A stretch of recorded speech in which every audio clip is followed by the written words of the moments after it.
Ivers quietly left the chapel and looked in every direction. He resumed scrutinizing every detail. The dead man had been a fisherman by trade, an avid outdoorsman for leisure. His adolescent son had only suffered minor injuries during the bear attack.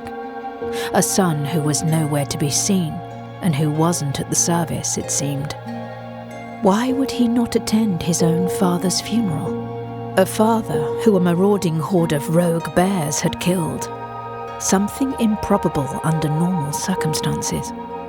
If Beaudry and McConnelly were on the right track, they'd be assessing the site of the bear attack after thoroughly having canvassed the town. That's where they were, Ivers deduced.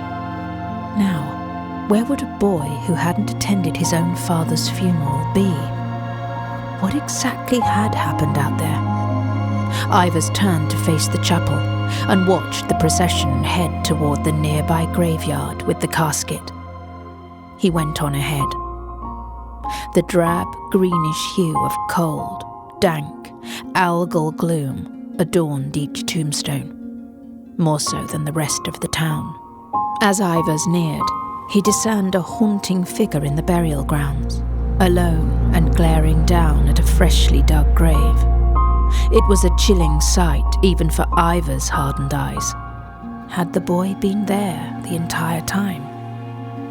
The townsfolk made their way out of the graveyard as the casket was buried. Ivers lingered, observing the boy, who was still in the same spot, motionless and stoic. It was as if he had not moved in hours. The parish priest and town sheriff remained by his side, in silence. They occasionally exchanged solemn glances, appearing unsure what to say. The boy had learned the hard way that if the cold or the terrain didn't get you, something with teeth would. For such was the nature of the Alaskan and Siberian wilderness. A young woman was sprinting toward the graveyard. Ivers subtly slipped a hand beneath his coat and gripped his gun as he discerned her face. She was in medical garb. The young nurse was not the target. "Daddy!" she yelled. "Laurie, what is it, darling?" the sheriff replied. "The girl you found is alive." "What? What girl?" asked the parish priest. The sheriff seemed unable to fathom it. "What girl?" the priest asked again. "Another victim of the bears, we think.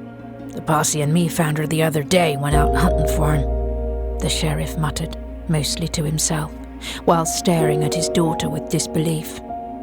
"What exactly you saying, sweetheart? 'Cause that can't be right." The boy grew deathly pale. A chill came over Ivers. He'd seen it, no doubt.